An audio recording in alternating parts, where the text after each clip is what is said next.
Getting married in secret, dropping out of high school, and creating a hit song completely on the fly. Keep watching to find out what else the world doesn't know about Selena Quintanilla. While Selena Quintanilla grew up in a Mexican-American family and became popular primarily through singing music in Spanish, she didn't actually speak the language growing up. English was her first language. She learned to sing in Spanish long before she learned to speak the language fluently. According to CNN, Quintanilla was determined to master it and eventually began to give interviews in Spanish. Quintanilla's husband, Chris Perez, revealed in his memoir, To Selena with Love, that Quintanilla rose to the challenge, as she always did, in order to learn the language. According to Perez, she wanted to be truly accepted by her Mexican fans and was afraid they might dismiss her if her Spanish wasn't perfect. Perez wrote, Selena mangled her conversations in Spanish, but not for long. She said, "It'll be cool, you watch. I'm going to learn Spanish and surprise everybody."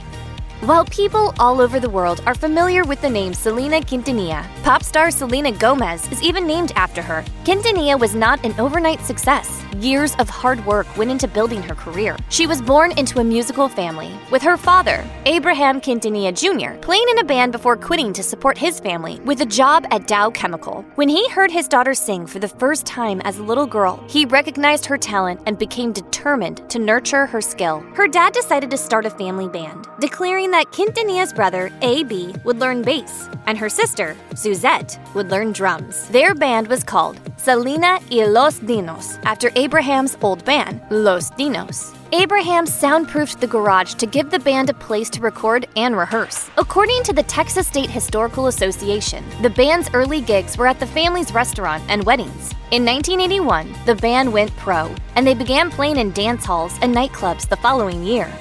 While Selena Quintanilla loved to sing, her talent prevented her from having anything resembling a normal childhood. She began performing while she was still a child, so she missed a lot of school. As noted by Maria Celeste Arraraz in the book Selena's Secret, the revealing story behind her tragic death, Quintanilla's 7th grade teacher, Marilyn Greer, went head-to-head with the singer's father over Quintanilla's singing career. Greer said that Quintanilla was a bright student who she could see finishing school with honors and going on to college with a scholarship. But Greer was worried at how performing in Selena y los Dinos was impacting Quintanilla's academics, as she frequently traveled across the state singing at parties, bars, and other venues late into the night. Greer said she went so far as to threaten to report Quintanilla's father to the authorities. At her father's request, she dropped out of school so she could focus on her music career without any objections. Quintanilla later ended up completing her education via a correspondence course. When Selena Quintanilla died, she left behind not just her parents, siblings, and devoted fans, but also her husband, Chris Perez. Perez and Quintanilla had only been married for a few years at the time of her death. They met when he joined Selena y los Dinos as a guitarist, and they quickly fell in love. While they were serious about each other, Quintanilla's father did not approve of the relationship. Dad, don't talk to him like that! I can say anything I want to say to him. I'm not gonna have this in my family. In an interview with CNN, Perez said things were tense with his then-girlfriend's dad. He said, "I didn't let it get to me because I knew deep down he knew the kind of person I was." He added that while Quintanilla's father didn't approve of their relationship, the rest of the family was on board with their romance. To avoid further confrontation, Quintanilla and Perez eloped in 1992 when they were 20 and 22 years old. Perez posted a picture of their marriage certificate on Facebook in 2017 on what would have been their 25th wedding anniversary. He wrote of their wedding day, "What a roller coaster ride that day was."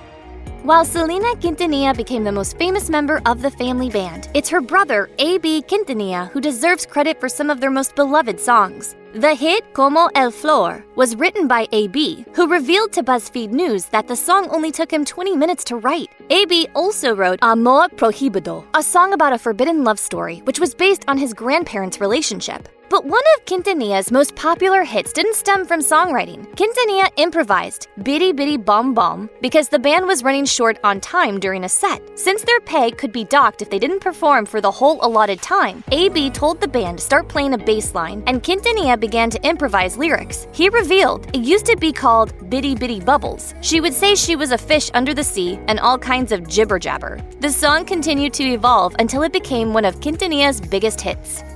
While it seems almost like Selena Quintanilla's phenomenal success was predestined, establishing herself as a Latin recording artist wasn't easy. Although she had a beautiful voice and a flair for performing, the industry at that time was dominated by male artists. Yet, Quintanilla's success turned the genre upside down. She didn't just defy the patriarchal hold on the industry, she smashed it. In 1994, she made history by becoming the first Tejano woman to win a Grammy Award for Best Mexican American Album for her album, Live. The album also made it to number 2 on Billboard's Latin Albums chart. In 1995, her album, Dreaming of You, was released posthumously, debuting at the top of the Billboard 200. It was another history-making event, as it was the first predominantly Spanish-language album to make it to the top of the chart. On March 31, 1995, Yolanda Saldivar shot and killed Selena Quintanilla. According to biography, Saldivar was the founder of Quintanilla's fan club and managed Quintanilla's Selena Etc. boutiques. Quintanilla began to grow suspicious of Saldivar after members of her fan club complained about not receiving merchandise they had paid for. Selena Etc. employees also reported that they suspected Saldivar of stealing money. After Quintanilla discovered some financial records were missing, she confronted Saldivar. According to biography, the singer met with Saldivar to get the missing records on the day she was killed. Quintanilla was shot in a Days Inn, where Saldivar had a room. Injured, Quintanilla made her way to the lobby and told hotel employees what transpired before collapsing. She was brought to the hospital, but the bullet had severed an artery, and Quintanilla passed away. Saldivar maintained that the shooting was an accident, but she was convicted of murder and sentenced to life in prison that October. Mourners turned out in droves to honor Quintanilla, with more than 50,000 fans showing up at her funeral. What may surprise you most, though, is that Saldivar may be eligible for parole in 2025. Many people who weren't familiar with the singer were introduced to Selena Quintanilla through the 1997 biopic Selena, directed by Gregory Nava and starring Jennifer Lopez in the lead role. Not only was Selena a fitting tribute for an icon lost too soon, but the film would also prove to be Lopez's breakthrough role. According to Variety, Lopez earned $1 million for the role and made history in the process, as the first Latina actress to earn that much money for a movie. Lopez was also nominated for a Golden Globe for the part. The role was a significant one for Lopez, not just because of the acclaim it brought her, but because she was honored to tell Quintanilla's story. She told Variety it was a Latin movie, starring a Latin girl, playing a Latin artist, and a Latin director. It was a statement to the world. While Lopez and others involved in the film were disappointed that it was snubbed by the Academy Awards, Lopez said that it ultimately didn't matter because she felt the film made the impact it needed to make. Because it really did mark my life at that time, and to get to know the family and work with them and everything, it was an important part of my life. In 2016, MAC Cosmetics released a makeup line named after Selena Quintanilla. The line came about in large part because of the number of people who, even decades after the singer's death, were trying to emulate her beauty. Radio producer Patty Rodriguez pitched the line after MAC launched a collection inspired by Marilyn Monroe. Rodriguez campaigned for the line for 2 years, even launching an online petition to convince MAC to launch the collection. The petition amassed nearly 40,000 signatures by the time MAC agreed to the line. Even Selena herself would have approved of the collection. Her sister, Suzette Quintanilla, told Pop Sugar that the beauty icon had always wanted her own makeup line, and that she'd actually been working on one when she died. Selena's family worked with MAC to make sure the line honored the singer's memory. Suzette even sent pictures of her sister's makeup to MAC so they could replicate the shades she wore. She said, "I think since it's for Selena, it needs to be about Selena."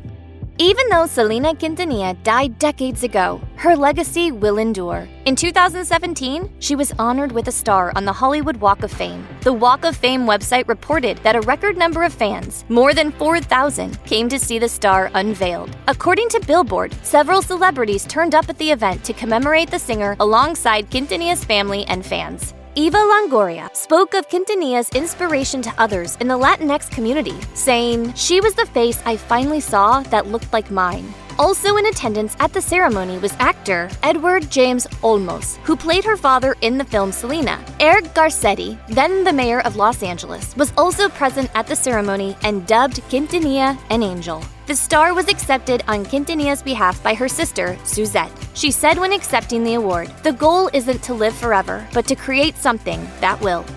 Selena Quintanilla won't be forgotten anytime soon, thanks to the Netflix show that ensured her ongoing legacy. The biopic series aired in 2020 and was executive produced by her father and her sister, according to Al Dia. The search for someone to play Quintanilla was conducted in several cities, with the role eventually going to Christian Serratos. Quintanilla's father told Mexican newspaper Reforma that while his family didn't get very involved with the casting process, he approved of Serratos playing his daughter. According to Elle, the first installment of Selena, the series, consisted of 6 one-hour episodes that tell the story of Quintanilla's rise to success and the impact of her career on her and her family. The second season focuses on Selena's experience as a successful singer and the resulting struggles she experienced.